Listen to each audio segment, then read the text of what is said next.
ನಾವು ಪ್ರತಿನಿತ್ಯ ಬಳಸುವಂತಹ ಹಾಲು, ಹೋಟೆಲ್ಗಳಲ್ಲಿ ತಿನ್ನುವಂತಹ ಊಟ, ಖರೀದಿಸುವಂತಹ ಪನ್ನೀರ್ ಮತ್ತು ಮಕ್ಕಳು ತಿನ್ನುವಂತಹ ಐಸ್ ಕ್ರೀಮ್ ಇವೆಲ್ಲವುಗಳು ಕೂಡ ನಿಜವಾಗ್ಲೂ ಸುರಕ್ಷಿತವಾಗಿದೆಯಾ? ಈ ಆಹಾರ ಪದಾರ್ಥಗಳನ್ನು ತಯಾರಿಸುವಂಥವರಿಗೆ ಆಹಾರದ ಗುಣಮಟ್ಟ ಬೇಕಾಗಿಲ್ಲ, ಜನಸಾಮಾನ್ಯರ ಆರೋಗ್ಯ ಅಂತೂ ಬೇಕಾಗೇ ಇಲ್ಲ. ಅವ್ರಿಗೆ ಬೇಕಾಗಿರುವಂಥದ್ದು ಕೇವಲ ಕಡಿಮೆ ಖರ್ಚು, ಹೆಚ್ಚಿನ ಆದಾಯ ಮಾತ್ರ. ಇಂಥವುಗಳನ್ನು ತಡೆಯೋದಕ್ಕೆ ಮತ್ತು ಆಹಾರದ ಗುಣಮಟ್ಟವನ್ನು ನಿಯಂತ್ರಣದಲ್ಲಿಡೋದಕ್ಕೆ ಪ್ರತಿಯೊಂದು ರಾಜ್ಯಗಳಲ್ಲೂ ಕೂಡ FDA ಅಂದರೆ ಫುಡ್ ಆ್ಯಂಡ್ ಡ್ರಗ್ ಅಡ್ಮಿನಿಸ್ಟ್ರೇಷನ್ ಇದೆ.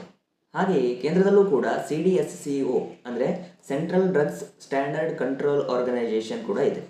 ಇವತ್ತು ಸ್ವಚ್ಛವಾಗಿಲ್ಲದ ಮತ್ತು ಕೊಳೆತ ತರಕಾರಿಗಳನ್ನು ಬಳಸುವಂತಹ ಹೋಟೆಲ್ಗಳು, ಅನ್ಸೇಫ್ ಫುಡ್ ಕೆಮಿಕಲ್ಸ್ನ ಬಳಸುವಂತಹ ಹೋಟೆಲ್, ಫಾಸ್ಟ್ ಫುಡ್ ಹಾಗೆ ಆಹಾರ ತಯಾರಿಕಾ ಕಂಪನಿಗಳು ನಮ್ಮ ಸುತ್ತಮುತ್ತಲಿವೆ. ಹಾಸ್ಟೆಲ್ ಮತ್ತು ಕ್ಯಾಂಟೀನ್ಗಳಲ್ಲಿ ಅನ್ಹೆಲ್ದಿ ಫುಡ್ಗಳನ್ನು ಸೇವಿಸಿ ಸ್ಟೂಡೆಂಟ್ಸ್ಗಳು ಹಾಸ್ಪಿಟಲ್ ಸೇರೋದನ್ನು ನಾವು ಪ್ರತಿನಿತ್ಯ ನೋಡ್ತೀವಿ. ಇಷ್ಟೆಲ್ಲ ನೋಡಿಯೂ ಕೂಡ ನಮ್ಮ ಫುಡ್ ಆ್ಯಂಡ್ ಡ್ರಗ್ ಅಡ್ಮಿನಿಸ್ಟ್ರೇಷನ್ಗಳು ಏನು ಮಾಡ್ತಾ ಇದ್ದಾವೆ? ಆದರೆ ಮಹಾರಾಷ್ಟ್ರದ FDA ಕಮಿಷನರ್ ಆಗಿರುವಂತಹ ತುಕಾರಾಮ್ ಮುಂಡೆ ಇವರು ಕಾನೂನಿದೆ ಅನ್ನೋದಾದರೆ ಅದನ್ನು ಜಾರಿಗೊಳಿಸಲೇಬೇಕು ಎನ್ನುವಂತಹ ದೃಢ ನಿಲುವಿನಿಂದ ಕ್ರಮಕ್ಕಿಳಿದಿದ್ದಾರೆ. ಇವರು ಹೋಟೆಲ್ಗಳು, ರೆಸ್ಟೋರೆಂಟ್ಗಳು, ಡಾಬಾಸ್, ಫುಡ್ ಮ್ಯಾನುಫ್ಯಾಕ್ಚರಿಂಗ್ ಯೂನಿಟ್ಸ್ ಹೀಗೆ ಸುಮಾರು 1100ಕ್ಕೂ ಹೆಚ್ಚು ಕಡೆಗಳಲ್ಲಿ ಇನ್ಸ್ಪೆಕ್ಷನ್ಸ್ ಹಾಗೆ ರೈಡ್ಸ್ಗಳನ್ನು ನಡೆಸಿದ್ದಾರೆ.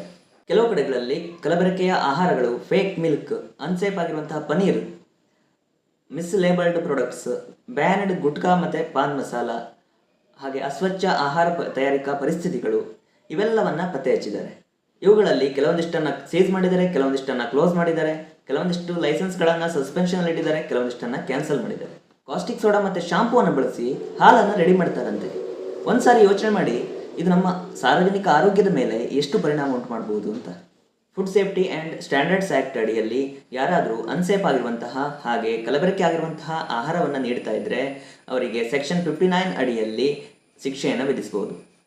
ಒಂದು ಹೋಟೆಲ್ನಲ್ಲಿ ಅಡುಗೆ ಮನೆ ಸ್ವಚ್ಛವಿಲ್ಲ ಅಂತಂದರೆ ಅಥವಾ ಆಹಾರವನ್ನು ಅಸ್ವಚ್ಛ ಪರಿಸ್ಥಿತಿಯಲ್ಲಿ ತಯಾರಿಸಲಾಗ್ತಾ ಇದೆ ಅಂತಂದರೆ ಫುಡ್ ಆ್ಯಂಡ್ ಸೇಫ್ಟಿ ಸ್ಟ್ಯಾಂಡರ್ಡ್ಸ್ ಆ್ಯಕ್ಟ್ನ ಸೆಕ್ಷನ್ 56 ಅಡಿಯಲ್ಲಿ ಆ ಹೋಟೆಲ್ಗೆ ದಂಡವನ್ನು ವಿಧಿಸಬಹುದು. ಕಾನೂನು ಪುಸ್ತಕದಲ್ಲಿರೋದಕ್ಕಿಂತ ಅದನ್ನು ಹೇಗೆ ಜಾರಿಗೊಳಿಸ್ತೀವಿ ಅನ್ನೋದು ಮುಖ್ಯ. ಇದೇ ಕಾರಣಕ್ಕೆ ತುಕಾರಾಮ್ ಮುಂಡೆಯವರ ಎನ್ಫೋರ್ಸ್ಮೆಂಟ್ ಸ್ಟೈಲ್ ಇಡೀ ದೇಶದಾದ್ಯಂತ ಗಮನ ಸೆಳೀತಾ ಇದೆ.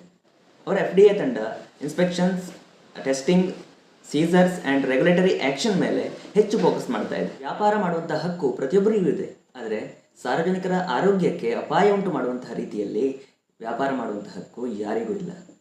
ಮಹಾರಾಷ್ಟ್ರದಲ್ಲಿ ನಡೆದಂತಹ FDA ಕಮಿಷನರ್ ತುಕಾರಾಮ್ ಮುಂಡೆಯವರ ಕಾರ್ಯಾಚರಣೆ ನಮ್ಗೆ ಹೇಳೋದೇನು ಅಂದರೆ, ಕಾನೂನು ಇದೆ, ಆದರೆ ಕಾನೂನು ಜಾರಿಯಾಗಬೇಕು. ನೀವು ಒಂದ್ಸರಿ ಯೋಚನೆ ಮಾಡಿ, ನಮ್ಮ ದೇಶದ ಪ್ರತಿಯೊಂದು ರಾಜ್ಯಗಳ ಅಧಿಕಾರಿಗಳು ಮಹಾರಾಷ್ಟ್ರದ FDA ಕಮಿಷನರ್ ತುಕಾರಾಮ್ ಮುಂಡೆಯವರ ಥರ ಫೇರ್ಲೆಸ್ ಆಗಿ ವರ್ಕ್ ಮಾಡಿದರೆ ನಮ್ಮ ದೇಶದ ಜನರ ಆರೋಗ್ಯ ಪರಿಸ್ಥಿತಿಗಳು ಎಷ್ಟೋ ಸುಧಾರಣೆ ಆಗುತ್ತೆ. ಇದು ಇವತ್ತಿನ ವಿಡಿಯೋ. ಇನ್ನು ಹೆಚ್ಚಿನ ವಿಡಿಯೋಗಳಿಗಾಗಿ ನಮ್ಮ ಚಾನಲನ್ನು ಸಬ್ಸ್ಕ್ರೈಬ್ ಮಾಡ್ಕೊಳ್ಳಿ, ಹಾಗೆ ಪಕ್ಕದಲ್ಲಿ ಕಾಣ್ತಿರುವಂಥ ಬೆಲ್ ಐಕಾನನ್ನು ಕೂಡ ಕ್ಲಿಕ್ ಮಾಡ್ಕೊಳ್ಳಿ.